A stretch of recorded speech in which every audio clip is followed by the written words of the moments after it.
Kumpilazzjoni li qed issir għar minn xena ta' film, rivelazzjonijiet ċokkanti, maġistrat issabbat fuq il-bank tal-qorti, recordings li nstemaw bil-maluq, assassinju ta' ġurnalista li hu mifni b'intriċċi enormi, jerġa' jissema Keith Schembri kif ukoll xhieda li mill-ġdid tipponta lejn id-deputy ta' Roberta Bela fil-Partit Laburista.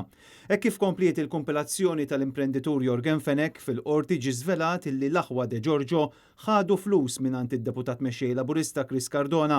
Mistoqsi mill-avukat Jason Azzopardi jekk kienx hemm aktar individwi involuti ma' Cardona, tewma ma kienx kapaċi jwieġeb. Il-middleman fl-assassinju tal-ġurnalista Daphne Caruana Galizia instema' jgħid f'wieħed mir-recordings illi De Giorgios kienu se jieħdu flus mingħand Cardona.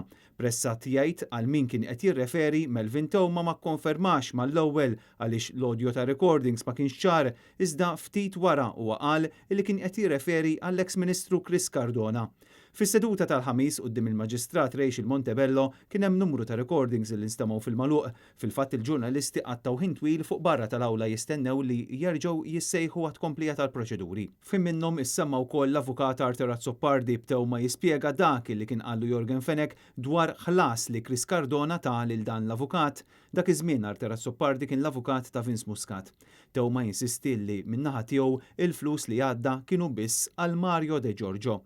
F'mument minnhom qamu diversi battibekki jaħarqu fl-awla wara li l-middleman reġansista li Jorgen Fenek kien ikun jaf kollox dwar l-investigazzjoni fuq dan l-assassinju għaliex kien jiġi infurmat minn Keith Schembri u Silvio Valletta. Pront l-avukat Caruana Karin interrompa lil Tewma u qal il qed jivvinta bit-diviża tajt li ilha 6 xhur tistenna biex tagħmel il-kontroeżami. Għal domanda ta' Jason Azzopardi, il-middleman qal li Jorgen Fenek qatt ma ċaħat li kien qed jieħu informazzjoni mingħand l-ex Chief of Staff ta' Muscat u jistqar li Keith Schembri kien man-naħa tagħhom. Tewma allega wkoll li Jorgen Fenek kien anke jaf x'kien l-SMS li kellu jisplodi l-bomba li tpoġġiet mal-karozza ta' Caruana Galizia.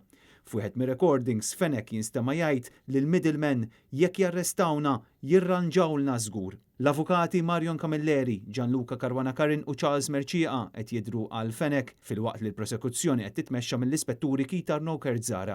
L-avukati Jason Azzopardi u Therese Comodini Kakija qed jidhru parte ċivile għall-familja Caruana Galizia.